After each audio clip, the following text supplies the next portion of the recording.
안녕하세요. 법무법인 동인 중대재해처벌대응팀 조주태 변호사입니다. 오늘은 지난번에 말씀드렸던 그 중대재해처벌법의 법적 성격과 관련해서 여러분들이 궁금해하실 수 있는 내용들에 대한 질의응답 시간을 갖도록 하겠습니다. 질문은 여러분들을 대신해서 KPMC 안방한 대표께서 하겠습니다. 질문을 받기 전에 지난번에 말씀드렸던 중대재해처벌법의 법적 성격에 대해서 다시 한번 간략히 요약해서 말씀드리면, 이 법은 중대재해의 결과에 대한 고의를 요하는 고의범, 그리고 법령에 규정된 자기 의무를 불이행하여 중대재해가 발생되는 경우 처벌을 하는 부작위범, 그리고 이 자기 의무 불이행과 중대재해 발생 간의 인과관계를 요하는 결과범 등의 성격을 갖고 있다고 말씀드렸습니다. 안 대표님, 네. 지난번에 제가 중대재해처벌법의 법적 성격에 대해서 간략히 말씀드렸는데 혹시 궁금한 점이 계시면 질문해 주시면 감사하겠습니다. 예. 중대재해처벌범죄는 고의범이라고 하셨고 또 미필적 고의에 해당된다고 하셨는데 미필적 고의와 과실범에는 어떤 차이가 있는지 또 명확하게 이해가 되지 않는 것 같습니다. 좀 더 구체적으로 말씀해 주시면 감사하겠습니다. 네, 그 점에 대해서는 중대재해처벌법 시행과 관련한 실무 적용례가 아직 축적되지 않았으므로 중대재해처벌법과 같은 그 입법 행식을 취하고 있는 산업안전보건법을 중심으로 말씀드리겠습니다. 종래 미필적 고의가 있었는지 여부를 판단하는 중요한 이슈들로서는 예를 들면 특정 작업의 내용이나 공정상 예상 가능한 사고인지 여부, 그리고 사고 이전에 관련 조치 의무 위반의 이력 등에 비추어 본 예견 가능성 여부, 재해자 스스로가 위험을 자초한 점이 있는지 여부, 사고 관련 지침 내지 매뉴얼이 존재하는지 여부와 그 지침 내지 매뉴얼이 평상시에 준수되고 있는지 여부, 그리고 사고 이전에 관련 안전교육이 실질적으로 이루어지고 있었는지 여부, 재해 근로자의 근무 기간 및 숙련 정도 이런 것들이 주로 거론되어 왔고, 이러한 요소들이 안전보건관리 책임자에게 미필적 고의가 있었는지 여부를 판단하는 중요한 쟁점 내지 기준들이었습니다. 그런데 중대재해처벌법이 산업안전보건법과 차이 나는 것 중 제일 큰 것은 위와 같이 그 구체적인 그 안전사고에 있어서 사업주와 경영 책임자 등이 필요한 안전조치를 취하지 않은 경우는 물론 인사와 예산 등 안전보건관리 체계의 구축 및 그 이행에 관한 조치와 안전보건 관련 법령에 따른 의무 이행에 필요한 관리상의 조치를 이행하지 않은 것에 대해서도 고의 책임을 물을 수 있다는 점입니다. 그렇기 때문에 회사 대표가 개별 공정의 진행 상황에 대해 몰랐다거나 안전보건관리 책임자의 소관상의에서 몰랐다 이런 주장을 하더라도 위와 같은 그 전반적인 안전보건관리 체계 구축 및 관리상의 조치를 취하지 않았다면 고의가 인정될 가능성이 높다는 점에 유념하실 필요가 있겠습니다. 예, 그렇군요. 예, 다음은 중대재해처벌법과 대통령령을 보아도 경영 책임자 등이 구체적으로 어떤 준비를 해야 하는지 사실 애매한 부분이 많이 있는 것 같습니다. 이에 대하여 좀 더 구체적인 말씀을 해주시면 감사하겠습니다. 네. 그 점에 대해서는 그 법률 사무에 종사하는 저희들도 같은 생각입니다.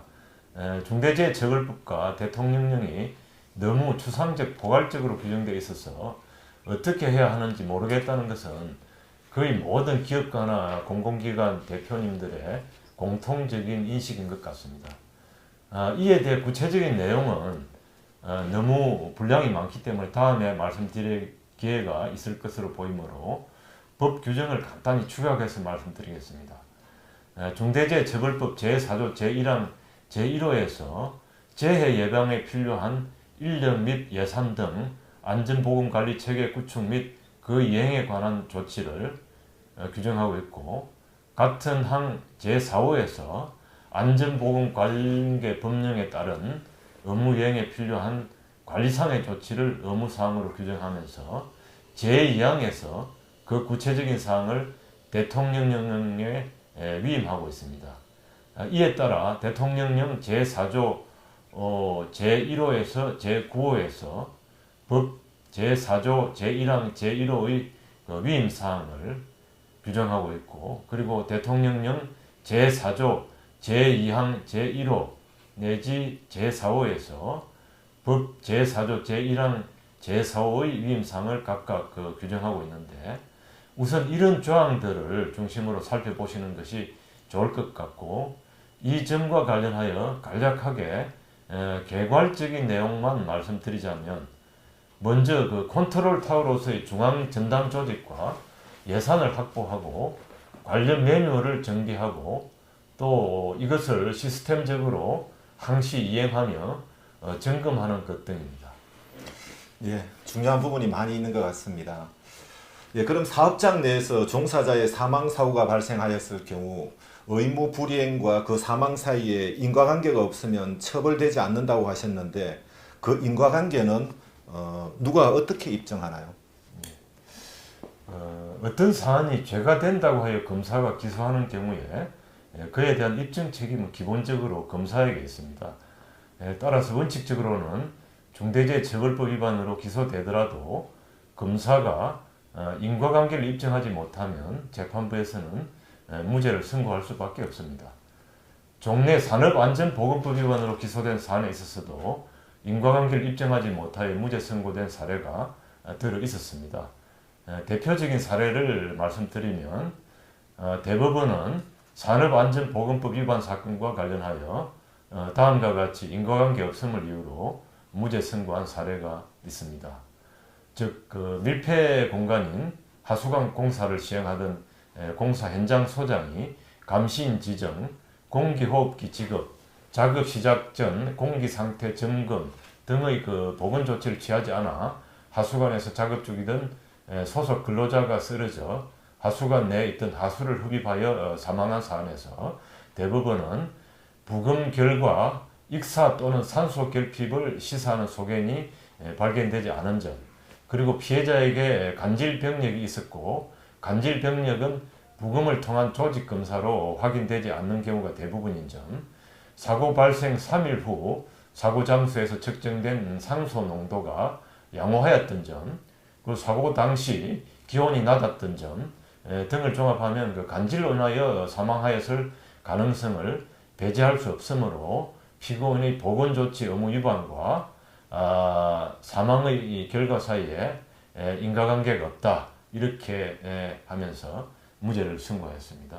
즉 말하자면 피고인이 다소 나간 보건 안전조치를 소홀히 한 점은 있으나 재해자가 간질로 사망했을 개연성이 있다, 이런 이유로 인과관계가 없다면서 무죄를 선고한 사안이 되겠습니다. 자, 오늘 이렇게 중대재해처벌법의 법적 성격과 관련하여 Q&A 시간을 가져보았는데요. 중대재해처벌법에 대한 여러분들의 궁금증 해소에 다소나마 도움이 되었기를 바라면서 이만 인사드리겠습니다. 시청해 주셔서 감사합니다.